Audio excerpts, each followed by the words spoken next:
State of Fear is the latest bestseller from Michael Crichton. It's a fictional account of the politics of global warming. Recently, he spoke about the politics of science at the American Enterprise Institute. It's an hour and 15 minutes.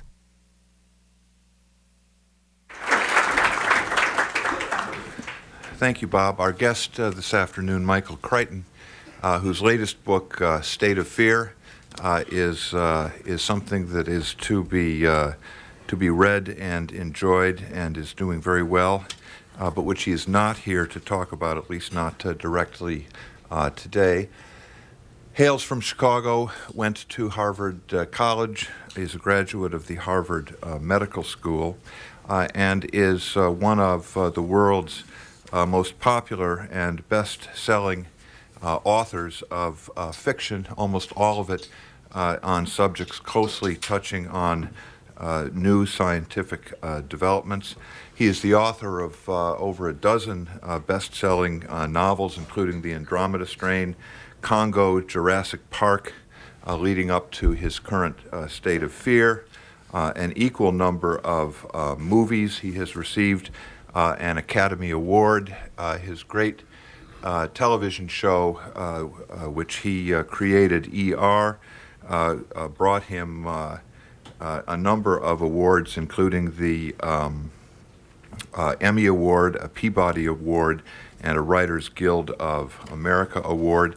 His books have been translated into 30 languages, have sold more than 100 million books.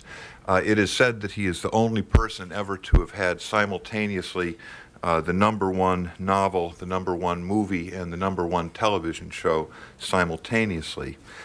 He has not yet provided a new and simpler solution to Fermat's last theorem, written and starred in a Broadway show, or sailed solo around the world, much less simultaneously, but anyone who has followed his career would be entirely unsurprised if he were to accomplish those things as well. Why is it that such a glamorous individual is consorting with chin strokers such as ourselves at a think tank? The reason is that this gentleman, who has been able to convey serious science with a sense of drama to a broad popular audience better than anyone else in contemporary times, has grown increasingly concerned about the CP snow problem, the divergence between what is going on in serious science and the way science is talked about in policy debates concerning climate change, genetics, genetic research, and ethical issues. Not a week goes by when an individual who is deeply immersed in the science of subjects such as these will not be dismayed at the treatment that they receive in the popular press, and sometimes, and I must say increasingly, even in some technical journals. The reasons for these difficulties are very deep, and there has been nobody who has been addressing them more arrestingly in recent years than Michael Crichton. And he has even, in State of Fear, taken the bull by the horns to attempt to write a popular drama whose basic subject is the absence of a crisis. And if he can succeed with that, he will have advanced debates on these larger issues, which he will be discussing today in his talk entitled Science Policy in the 21st Century. Please, everyone, give a warm welcome to Michael Crichton.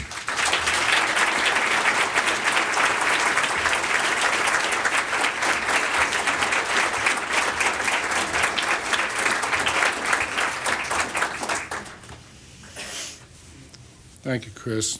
And Bob, I'm delighted to be here. If I seem at all nervous, it's because I'm worried about working a PC. I'm a Mac person. As some of you know, I spent the last several years exploring environmental issues particularly global warming. I've been deeply disturbed by what I found, largely because the evidence for so many environmental issues is, from my point of view, shockingly flawed and unsubstantiated. But more troubling to me is the degree to which the political process seems to have captured and often corrupted the integrity of the scientific research that's used to formulate policy and to inform policy decisions. I'm also troubled by the insensible and distracting contentiousness that seems to inform so much of current political debate, especially when environmental issues are involved. As a result of all this political friction, which is all heat and no light, policy is often established by litigation rather than negotiation and legislation. From these observations, I conclude that as a society we lack tools and methodologies that we need to resolve thorny science policy issues promptly, equitably, and constructively. We're having this trouble because we have not developed mechanisms for decision-making that we can all agree are fact-based and judicious, so that the results of such a process will be generally perceived to be fair and equitable. As a result, as I've mentioned, we often resolve environmental disputes through litigation, which is neither good public policy nor a sound basis for administrative rulemaking. So we ought to establish new mechanisms for determining social policy, and I believe that in the not-too-distant future, we will. Today I'm going to focus on 6 major problems that will confront science policy in the 21st century, and then consider briefly how we might resolve each of them.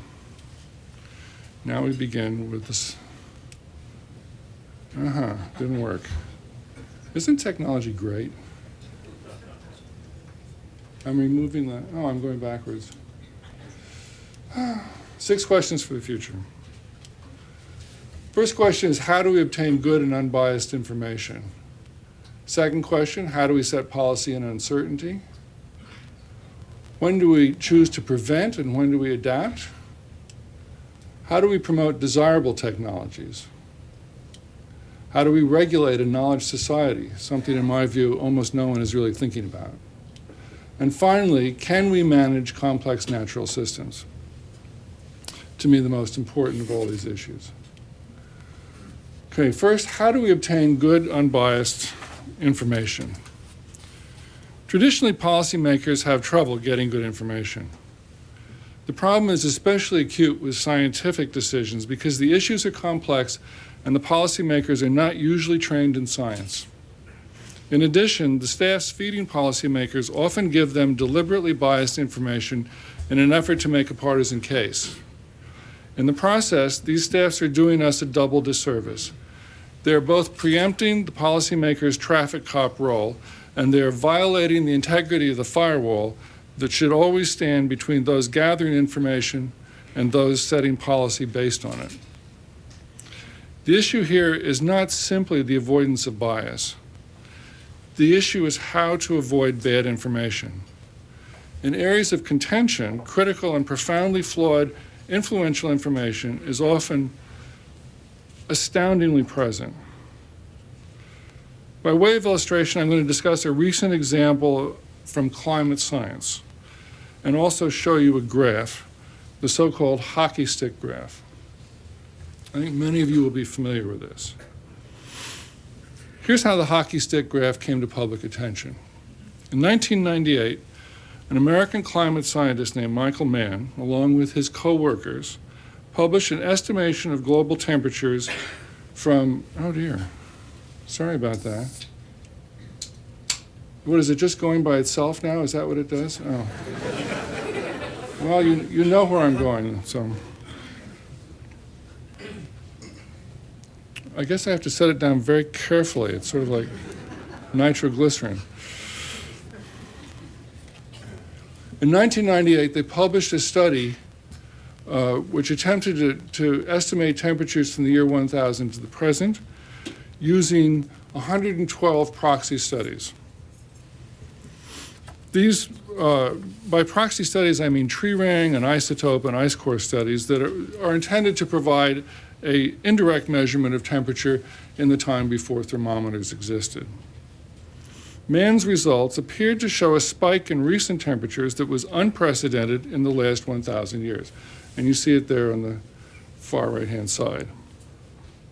As a result, his report achieved immediate and worldwide fame. It also formed the centerpiece of the UN's third assessment report in 2001. That's the third assessment report of the Intergovernmental Panel on Climate Change.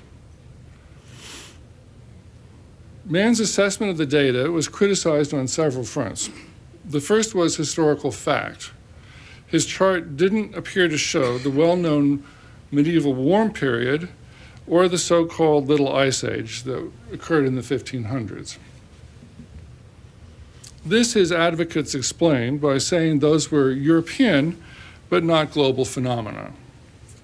That started a hunt through historical records in China and elsewhere, and now I think many people are inclined to believe that the sharp rise and equally sharp fall in medieval temperatures was indeed a global phenomenon. The next chapter in the story began when two Canadian researchers, McIntyre and McKittrick, obtained Mann's data and repeated his study. They found what they considered to be numerous, grave, and astonishing errors in Mann's work, which they detailed in 2003. This is one page of the listings, which I can't read what it says. But for example, they found the two statistical series in the study shared the same data. The data had apparently been inadvertently copied from one series to another. In addition, 19 other series had had gaps in the data which Mann's team had filled in, a fact that had not been disclosed. In addition, all 28 tree ring studies had calculation errors, and so on and so forth. Such that in the end, the Canadians' corrected graph looked quite different. Mann's original graph is the dark line, and the corrected graph is the red line. And as you see, just looking quickly, it suggests that the current temperature rise and the current state of global temperature, as contemporaneously measured, is very far from the warmest it's been in the last 1,000 years. And indeed, some of you may have noticed that the discussion has shifted from year X is the warmest year in the last 1,000 years to year X is the warmest year in the instrumental record, which doesn't quite have the same ring. But there were more problems to come. Mann's statistical approach to the data was somewhat unusual and raised questions about the validity of the formula that he used to do his meta-study. When researchers tested Mann's formula, which they did by feeding it a table of trendless numbers, the so-called Monte Carlo procedures that you do with a computer, what they found was that any table of trendless numbers would produce a hockey stick graph. One of these graphs is the Mann graph. The others are all from trendless numbers. If you can't tell which is which, that's the problem with this study. That's one of the several large problems with this study. Mann's work has been attacked by a number of labs around the world. It's been called phony and a shocker and rubbish by climate scientists who believe in global warming and who are concerned that such sloppy work might undermine the legitimacy of the claim that global warming is a dangerous and alarming fact. As indeed it has undermined it, although I would say very little. But to my mind, the real point of this story is that the UN's Intergovernmental Panel on Climate Change, the IPCC, accepted Mann's study without question and without independent review. And therein lies the real warning to policymakers, because even the most widely touted and allegedly reputable studies may be significantly less reliable and substantive than they initially appear. One of the things that's going on here, I think, is that there is a public perception that results in science are independently verified and confirmed. And the reality is that most studies are not. A very, very small number of them are verified. So you can't just assume that because it's been published in a journal that it's right. So bad data is out there, and severely biased studies are out there. And policymakers have the unenviable task of separating the wheat from the chaff. You remember what Adlai Stevenson said? He said that newspapers have the ability to separate the wheat from the chaff and print the chaff.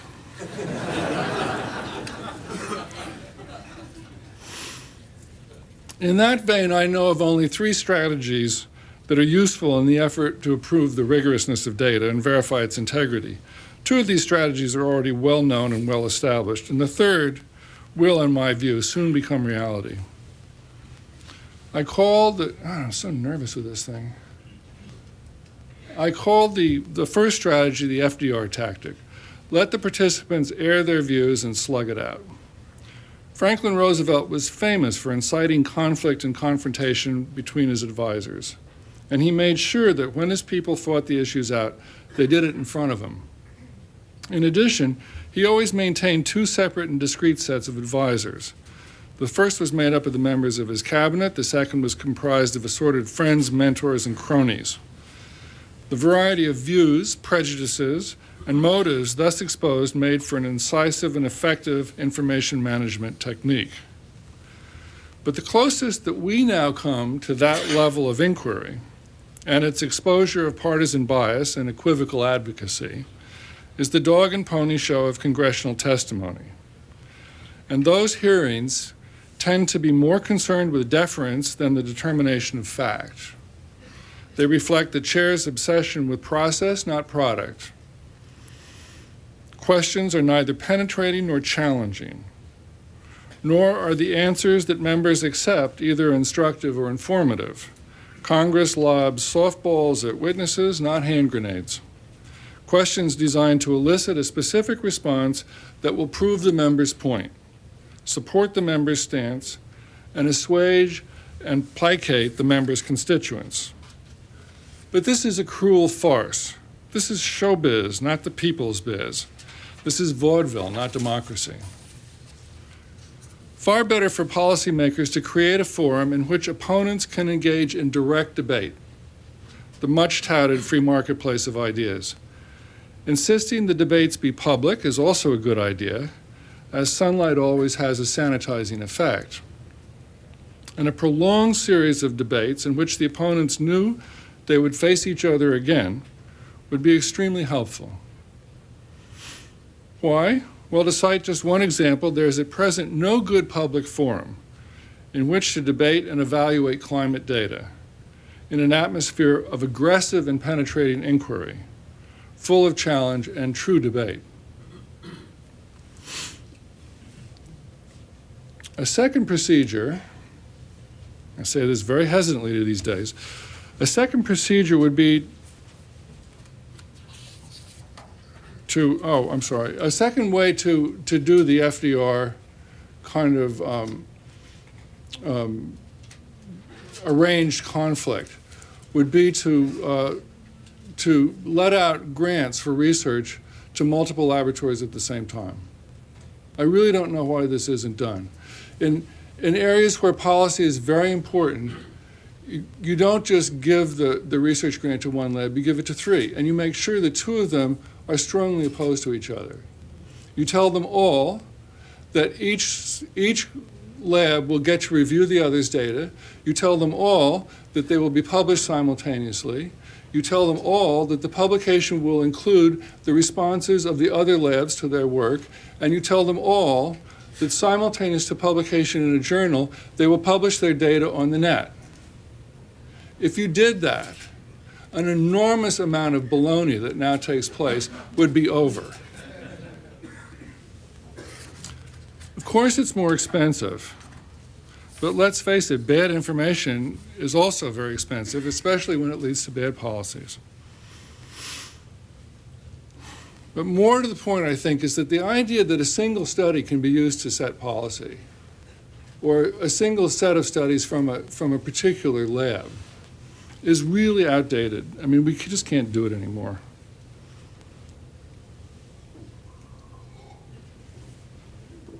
And I want to make the argument, I think it's already true, but I want to make the argument that, that government-funded research ought to be publicly available. I don't see why this stuff isn't on the net at the time of publication. I don't see why anybody has to sue any laboratory to get their data. I don't understand. You know, the people have paid for it. The people own it. You know, let's clarify this. And in terms of this, you know, I really am astounded now. It seems to me that we are ready to hold the heads of corporations to a higher standard of information than we are the heads of laboratories. You know, and frankly, if one scientist who is the head of a laboratory went to jail, that would be, you know, enormously useful.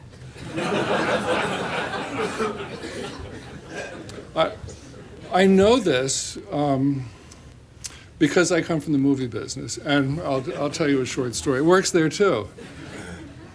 In the 1970s, the MGM was making a movie of Cannery Row, and they were having a lot of trouble with their then star Raquel Welch, so they fired her. At this time, no one had ever fired a major star from a movie in years and years and years. It just hadn't happened. She sued MGM, and the lawsuit was dragging on. But what was of interest was that every single movie star in Hollywood was suddenly on time. They were out of their trailers. They were there. And you know, when X many years later, MGM had to pay off the lawsuit because they had a contract that they'd breached, you know, the movie business as a whole had saved an enormous amount of money. So I've said to the heads of studios that what they should do is fire somebody every so often, but they're unwilling to do it. Let's move on. A second method of securing reliable data is the one that we might call the FDA strategy.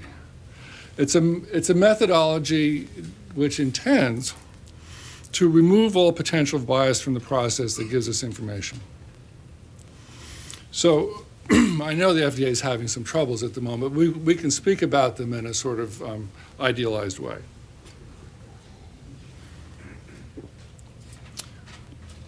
The core of the FDA is that you do double-blind studies for demonstrations of drug efficacy. And let me review exactly what a double-blind study is.